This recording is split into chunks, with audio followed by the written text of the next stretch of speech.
السلام علیکم ملګرو. پاکستان به مقابله انډیا میچ نن ورځ لا کینسل شو. میچ په سبا شروع کیږي. جی ریزرو ډے سبا ورځ ورکړی و نو سبا میچ شروع کیږي. آیا میچ په د سر نه شروع کیږي یا به دغه ځینه شروع کیږي؟ ټاس په دوباره ولي سو اور گیم به سبا کیږي. په دې باندې مکمل خبره کو او سبا چې باران څومره چانسز دی په هغه باندې هم خبره کو.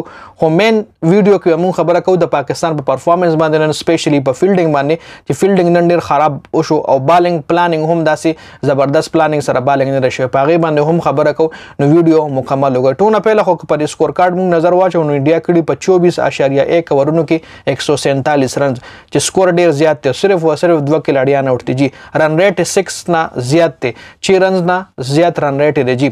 روهیت شرما 56 رنزونه کړي صرف په 49 بالونو باندې. شوبمن ګیل 58 رنزونه کړي دي په 52 بالونو باندې. کولی په 8 رنزونو ولاړ دی او کے ال راهول 70 رنزونه کړي دي جی. د پاکستان په بالینګ کوم خبره کو شاهین افریدي 5 اور 37 یو وکټه، نسیم شاه 5 اور 23 وکټ یو هم نشته. نسیم شاه ډېر ښکلی بالینګ وکړ او سبا به پته لګي چې سبا د پیټ سه کنډیشن د باران په هغې باندې بعد کې خبره کوو. فهیم اشرف 3 اور 15 وکټ نشته. حارث رؤف 5 اور 27 وکټ نشته.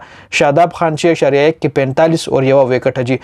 شاداب لومبني 2 اورونو کې 32 رنز ورکړي جی. شاداب روهیت شرما لګورا ته شارټ پیچ بال کې سپینر بالر څنګه شارټ پیچ بال کوي او بیا روهیت شرما خو شارټ پیچ د فاست بالر نه پریدي نو سپینر بس پریدي نو دوی په مخه چکی والی. دینه علاوه شاداب خان داسې امپریسیو بالینګ په دې اورال ټورنمنت کې نه دی کړی. څومره هم میچونه شوي دي نو شاداب پکې داسې ښکلی بالینګ نه دی کړی. نسیم شاه نن ډېر زبردست بالینګ وکړو. شاهین افریدي بال نن ټرن نه خوړو، هغه هماغه د وکټ کوشش کولو مخکې بورتلو او شوبمن ګیل په ډېر خشتا کور کې او دوه چوکي هم والي. افسټم یو چوک واله لیکسټم لپی دغه 6 والو په ډومبني ورکې په لاست بال باندې روهیت شرما چې هغه د وکټ کوشش کولو چون کې بال ټرن خوړونه نو شاهین افریدي هم نن لګ ایکسپنسیو پروت 5 اور 37 یو وکټ ایکسټر دی یو وکټ هم په اخر کې ولا ملو شو. دینه علاوه اوس په میچ ریزرو ډے باندې خبرو کو. میچ په سبا عمده غزینه سٹارټ کیږي کم ځکه چې نن بن شوی 24.1 اور نه به سبا میچ سٹارټ کیږي او بیټینګ ته برازي ویرات کوهلی او کے ال راهول دایو د غزینه سبا سٹارټ اخلي او میچ په کمپلیټ کیږي 50 اور به مکمل کیږي. هر مطلب سبا کشری باران نه شو خو سبا هم باران شته دی. سبا هم 83% چانس ته د باران، نن 84% چانس او سبا یو پوینټ را کم شوی 83% چانس ته. خو باران به سبا هم ډسټرب کوي میچ. پورا میچ په تاسو له د کتلو ملاویږي ځکه چې سبا 24 اور الریډي شوي دي.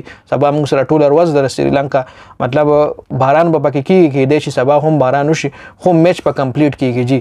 کچره میچ بیا باران وشو میچ ډسټرب کوي نو بیا میچ ریډیوس کیږي ورونه برا کمیږي. خو فلحال دی وایي چې سبا میچ کمپلیټ کیږي کم ځینه چې میچ نن باندې شوی دی هغه ځینه میچ سٹارټ کیږي جی. دا اپډیټس او د پاکستان پرفارمنس سپیشلی فیلډینګ پاکستان ډیر خراب او کې سلیپ کې افتخار نه دون خپل کیچ رضوان ورپسې رضوان نه خو خیر ډیر اوټ شو.